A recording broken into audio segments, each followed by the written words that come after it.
Howdy YouTube, episode 1.6.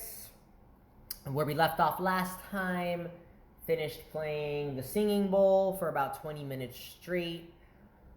Started to talk about the concept of when it's time for the practitioner to hydrate their own vessel. For the other shamans out there, if you want to integrate some of this, you can, but I like to drink a little bit extra water and then spit out a little bit here and there on the ground and while I'm spitting, I'm like saying the intention of the client in my mind as I'm spitting water out onto Mother Earth, so that Mother Earth can receive the intention and then recirculate it and shoot it back to the client. Granted. So at this point, felt like now it was time for the sun to come in. Father, son, that's what the indigenous refer to as the sun. Father is kind of like a masculine energy, father, son. So I go to the iPod and I start to play. The artist is Wave Source, and the song is called like Fire 432. Very beautiful track, about an hour-long track that loops every probably 15 minutes. You can't even tell when it loops. Very beautiful ambiance music. For myself, it works well for ceremony because there's no drumming, there's no rattles, there's no beat. It's very calming. One of my favorites on the whole track, the Fire Wave Source, 5 Elemental Healing is the whole playlist if you guys are interested. So I play Fire on the iPod. I get the volume to a level that I enjoy, and then I start to, I'm going to move the microphone, the phone. I start to face south now. So as I'm facing south is fire, the cardinal direction for south is fire for where I'm from, the medicine wheel that I've come to learn. So I'm facing south, and then I have the shaka pod in my left hand. It's a leaf rattle from the Amazon rainforest, derived from over there. Then in my right hand, I have the amethyst crystal, amethyst geode with somewhat of a terminated point on it. The focal point, you can directive energy. It's like a little point on one end. So I stand there. I usually have like this kind of certain posture. It's not a trance-like posture that I have researched yet. There are books on that, like shamanic postures to induce trance state. I have yet to read those books. Highly recommend to the other practitioners to look those up. So I'm standing there, and then I have the shakapa in my left hand, and I start to breathe. Then as I'm breathing, I'm inhaling the thoughts and feelings of the space as I'm circling the shakapa in my hand, and I'm putting it into the amethyst. I shake the shakapa onto the amethyst tip. I do that probably 3 or 4 times, and then I take one last deep inhale, and I fully gather everything, and then I put it into the amethyst. Then I take a few more inhales, and then now so my intention is, okay, all the thoughts and feelings of the space, of the circle, I put into this amethyst geode. Now I'm going to point the amethyst at the sun. I'm going to shoot her thoughts and feelings to the sun. Father Sun is going to receive that. He is going to alchemize and conjure up a implant / a healing energy that's catered to her, because now Father Sun knows how the client feels because I shot her feelings to the sun. So then I take another deep inhale, then like with willpower and focus, I'm pointing and my eyes are closed, and first I looked at the sun just for a brief second just to acknowledge the sun, and then I'm pointing it towards the sun, the amethyst, with my eyes closed, and I'm visualizing the energy ball, in a sense, like leaving the amethyst and flying through the sky, going through space, passing by the planets. Then it enters the sun. Boom! Now it's there in the sun. Now I'm just like breathing into myself, being grateful for Father Sun for creating something magical just for her. So I'm just standing there, kind of in awe and appreciation, and just waiting patiently. Then all of a sudden, the sun just starts to, then it starts shooting it back to me, and I'm following the visualization. Oh, here comes her thoughts and feelings. You know, like the energy ball that the sun created for her to assist her with her individual process. It's coming back to me, you know, going through space, then coming through the atmosphere, and then I move I put the shakapa down. Now I just have the amethyst. I put it in my left hand, and the waveform is coming towards me, and it's kind of like a cosmic baseball, like it's flying to me. And then I catch it with the amethyst geode, as if like the amethyst geode is a baseball glove. Then like boom, like my body kind of like, as it catches it, it starts to like take a step back, like as if someone threw a football at you extremely hard, like how your body moves back. It was kind of like that, boom. Then I have this beautiful energetic piece that's inside of the amethyst geode that I'm moving to the tip of the amethyst. So I'm just breathing into the love of that space, like, wow, like this is so grand. You know, I'm grateful to be here and to be, you know, holding this beautiful wavelength that's a gift for the participant.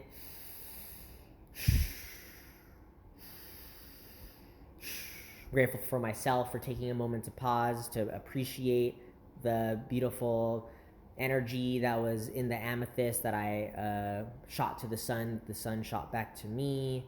Instead of 1, 2, 3, 4, 5, like, wait, 3.5, wait, let me pause and enjoy this for a second.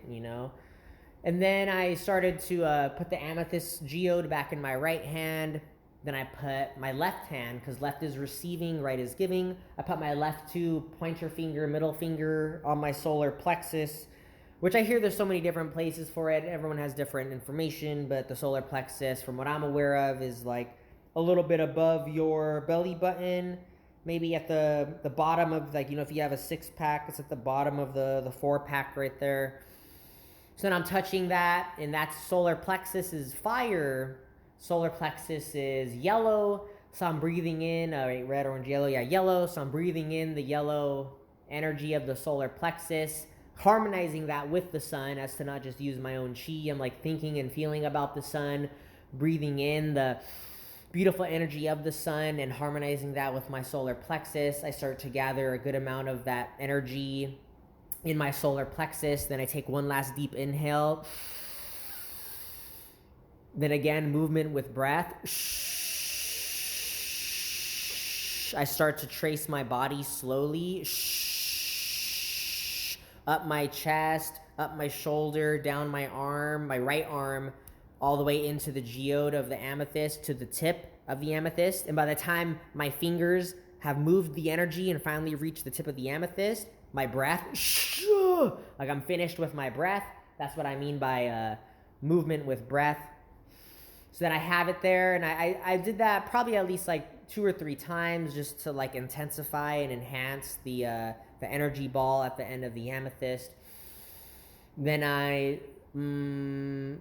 slowly started to move around the space, cradling, in a sense, the amethyst geode. Then I went behind her, so I'm facing south still. Then I get on my hands and knees. I take a few more breaths. Then I start to implant the light codes into her vessel. This procedure didn't really call for a chakra attunement. It was more of a just whole body wellness procedure where as soon as like I did a nice deep inhale, then movement with breath, bringing the amethyst geode down. Then I touched the top of her head with the geode. And then I started to take a few more breaths of the loving energy of the sun. Then I'm as I'm spiraling the chi ball on the amethyst tip. I'm spiraling it around her vessel, around her body, just moving it around, harmonizing. Yeah, it was very grand. It was very beautiful. Then after I go and set the crystal down, and then I kind of had a feeling she was probably done. And then I have one more procedure, but then I went up to her and I said, like, hey, like, like, there's one more procedure if you feel called, but if like you feel you're finished, then like it's okay, I can save that for another time. And then she was like, oh, I feel like I'm done, I'm hungry, so so Yeah, it was very beautiful. Then we started to end the fast. She was on a water fast until the end of it all. I ate a little bit something before just to help with my energy levels. So I had made smoothies for us. The smoothies I made, purple carrots with the green tops, you know, like the little leaves on top of the carrot, purple carrots with like the leaves. Then I put a apricot in there. I put what was it? Maybe some hemp seeds, some sea moss, a half of a no wait, maybe one date. Yeah, one date. Those dried fruits. I put frozen wild blueberries, and I put a little bit of ginger, I believe, too. Yeah, a little bit of ginger. And that was the smoothies that we had. I feel that's a great way to introduce food is through a raw vegan meal, and it's already grinded up, super easy to digest. Gently awakens the digestive system.